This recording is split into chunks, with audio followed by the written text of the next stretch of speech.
بسم اللہ الرحمن الرحیم۔ ابن زیاد کربلا کے پرسوز اور دلخراش واقعے کا ایک اہم نام ہے۔ اس کا پورا نام عبید اللہ بن زیاد بن ابی تھا۔ عبید اللہ کے دادا کو ابن ابی کہا جاتا تھا۔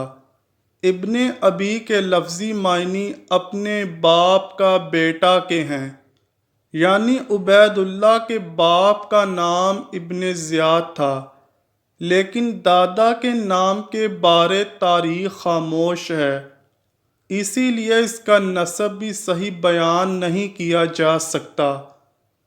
چونکہ دور جاہلیت میں اس کی ماں سمیہ حارث بن کلدہ طبیب کی لونڈی تھی، جس کے کئی آدمیوں سے تعلق تھے، تو اس کو معلوم نہ ہو سکا کہ اس کا یہ بیٹا کس آدمی کی اولاد ہے۔ متعدد افراد اس کے باپ ہونے کے دعوے دار تھے۔ سمیہ ایک ایرانی کنیز تھی اور رومی غلام عبید ثقفی کی بیوی تھی، مگر اس کے کئی مردوں سے تعلقات تھے، اسی لیے اس کے بیٹے کا والد نامعلوم تھا، اور اسی لیے زیاد کو زیاد بن ابی اپنے باپ کا بیٹا زیاد، زیاد بن امہ اپنی ماں کا بیٹا زیاد، اور زیاد بن سمیہ کہا جاتا تھا۔ عبید اللہ ابن زیاد کی کنیت ابو حفص تھی، اور اس کی ماں کا نام مرجانہ تھا، لیکن اس کو طعنہ دینے کے لیے لوگ ابن مرجانہ بھی کہا کرتے تھے۔ عبید اللہ ابن زیاد ایک بے رحم، بے باک اور سخت مزاج انسان تھا۔ زیاد کے مرنے کے بعد اس کے بیٹے عبید اللہ ابن زیاد کو خراسان کا والی مقرر کیا گیا، جہاں پر اس کا سیاسی دور عروج پر پہنچا۔ ایران کے شمال مشرقی علاقے میں فتوحات میں اس کا اہم کردار تھا۔ اس نے بخارا میں فتح حاصل کی، جبکہ 57 ہجری میں عبید اللہ ابن زیاد کو بصرہ کا والی مقرر کر دیا گیا۔ 58 ہجری میں بصرہ میں ہونے والی بغاوتوں کا عبید اللہ ابن زیاد نے خاتمہ کر دیا اور بہت سے خوارج کو قتل کیا۔ سن 60 ہجری میں جب حضرت مسلم بن عقیل نواسہ رسول صلی اللہ علیہ وآلہ وسلم کے سفیر بن کر کوفہ گئے، تو یزید نے عبید اللہ ابن زیاد کی بغاوتوں کو کچلنے کی مہارت دیکھ کر اسے بصرہ کے ساتھ ساتھ کوفہ کا والی بھی مقرر کر دیا۔ 60 ہجری کے اختتام پر جب کوفہ والے نواسہ رسول حضرت امام حسین رضی اللہ تعالی عنہ کی آمد کے منتظر تھے کہ عبید اللہ ابن زیاد اپنا چہرہ چھپائے کوفہ میں داخل ہوا، جسے لوگوں نے سمجھا کہ امام عالی مقام آئے ہیں، لیکن یہ عبید اللہ ابن زیاد تھا، جس کا پہلا ہدف حضرت مسلم بن عقیل تھے۔ چنانچہ اس نے لوگوں کو ڈرایا دھمکایا اور بتایا کہ میرے پیچھے ہی شامی فوج بھی آ رہی ہے، جو کوفہ کی اینٹ سے اینٹ بجا دے گی۔ اس کی چال بازیاں اس کے کام آ گئیں، اور بالآخر اس نے دھوکے سے حضرت مسلم بن عقیل کو بے دردی سے شہید کر دیا، اور ان کا سر بطور تحفہ یزید کے پاس شام بھجوا دیا۔ کوفیوں پر ان کے نئے والی عبید اللہ ابن زیاد کی دھاک بیٹھ گئی۔ اس کے بعد جب ابن زیاد کو پتہ چلا کہ نواسہ رسول صلی اللہ علیہ وآلہ وسلم کوفہ کی جانب رواں دواں ہیں، تو اس نے حر بن یزید کو سپاہی دے کر ان کا راستہ روکنے کے لیے بھیج دیا، اور اس کو حکم دیا کہ ان کو کسی ایسی جگہ پڑاؤ ڈالنے پر مجبور کرے جہاں پانی قریب نہ ہو۔ اس کے بعد عمر بن سعد کو ایک جلیل لشکر دے کر حضرت امام حسین کی طرف روانہ کیا۔ عمر بن سعد کوفی فوج کربلا میں سپہ سالار تھا، جو کہ خون ریزی سے بچنے اور پرامن راہ حل کے در پہ تھا۔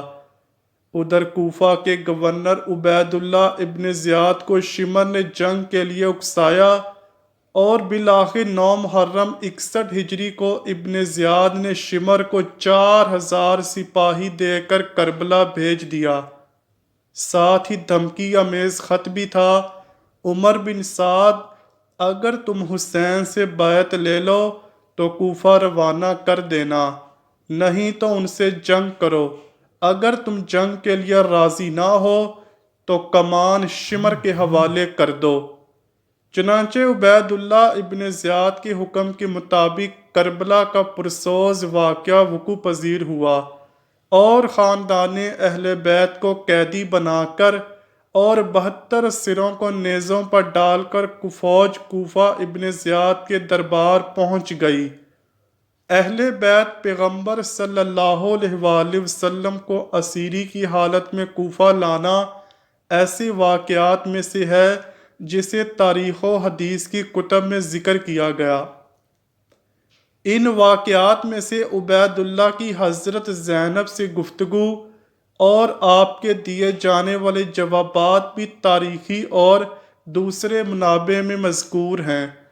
حضرت زینب اور عبید اللہ کی باہمی گفتگو سے دربار میں موجود حاضرین پر نہایت اثر انداز ہوئی۔ اس کے بعد دربار ابن زیاد میں ایک دل چیر دینے والا واقعہ رونما ہوا، جس میں بدبخت ابن زیاد نے نواس رسول ہم شکل پیغمبر کے دانتوں پر چھڑی ماری۔ اللہ اکبر! صحیح بخاری کی حدیث نمبر 3748 اور جامع ترمذی کی حدیث نمبر 3778 میں یہ واقعہ یوں درج ہے۔ حضرت انس بن مالک سے روایت ہے کہ میں دربار میں بیٹھا تھا کہ سیدنا حضرت امام حسین کا سر مبارک ایک تھال میں رکھ کر کوفہ میں یزید کے گورنر عبید اللہ ابن زیاد کے پاس لایا گیا، تو وہ اسے چھڑی سے ہلکی ضرب لگانے لگا اور ان کے حسن کے متعلق گستاخانہ انداز میں کچھ کہا، تو میں نے جواب دیا: یہ سیدنا حسین رسول اللہ صلی اللہ علیہ وآلہ وسلم سے بہت مشابہت رکھتے تھے۔ ایک اور روایت کے مطابق وہاں ایک اور صحابی حضرت زید بن ارقم بھی موجود تھے کہ جب ابن زیاد نے حضرت امام حسین کے ناک میں چھڑی چڑھائی اور آپ کے مبارک لبوں اور دانتوں پر ضرب ماری تو حضرت زید بن ارقم رونے لگے اور کہنے لگے: اس چھڑی کو ان ہونٹوں سے اٹھا لو، خدا کی قسم میں نے کئی مرتبہ ان ہونٹوں پر رسول اللہ صلی اللہ علیہ وآلہ وسلم کو بوسے دیتے ہوئے دیکھا ہے۔ ابن زیاد یہ سن کر حضرت زید بن ارقم پر چلایا اور کہنے لگا: بوڑھے تمہاری عقل زائل ہے، نکل جاؤ دربار سے ورنہ میں تمہاری گردن اڑا دوں گا۔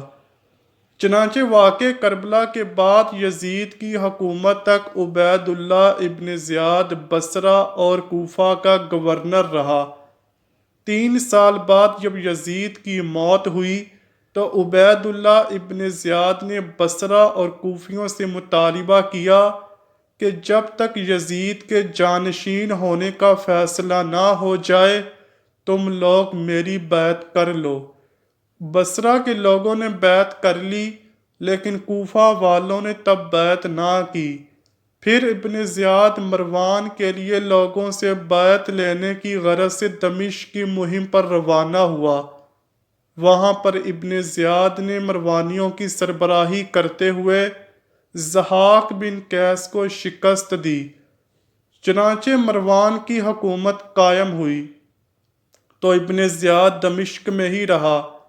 مروان کی حکومت میں ہی سلیمان بن سرد خزائی نے توابین قائم کیا جو کہ کوفہ کے توبہ کرنے والوں پر مشتمل تھا جو نواس رسول حضرت امام حسین رضی اللہ تعالیٰ عنہ کی شہادت کا بدلہ لینا چاہتے تھے۔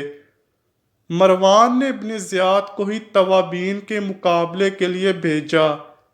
65 قمری میں مروان کی موت واقع ہوئی، لیکن ابن زیاد نے پیش قدمی جاری رکھی اور عین الوردہ کے مقام پر توابین کو شکست دے دی۔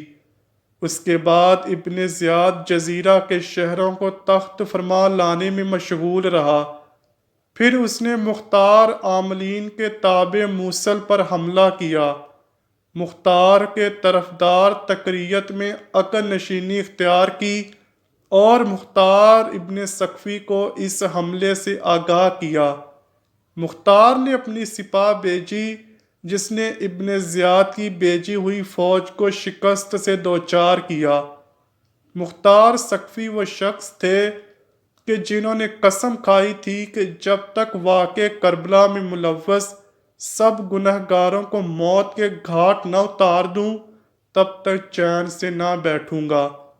چنانچہ مختار سقفی کے لشکر کی کامیابی کے بعد ابن زیاد نے بدلہ لینے کے لیے ان پر حملہ کیا، جبکہ اس بار مختار سقفی نے ابن زیاد کے مقابلے کے لیے ابراہیم بن مالک اشترا کو بھیجا۔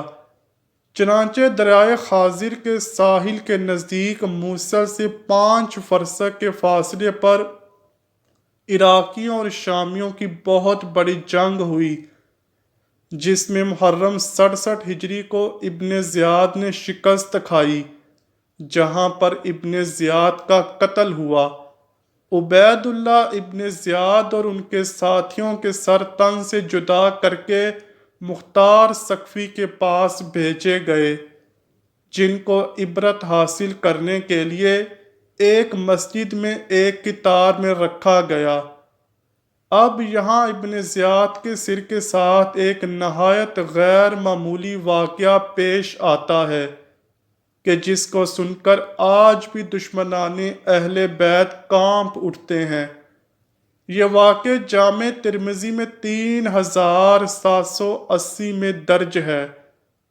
حضرت عمارہ بن عمیر تابعی فرماتے ہیں، جب مختار سقفی کی فوج کی جانب سے جنگ کے بعد یزید کے عراقی گورنر عبید اللہ ابن زیاد اور اس کے ساتھیوں کے سر کاٹ کر لائے گئے تو ان کے سروں کو ایک قطار میں مسجد میں لوگوں کی عبرت کے لیے رکھ دیا گیا۔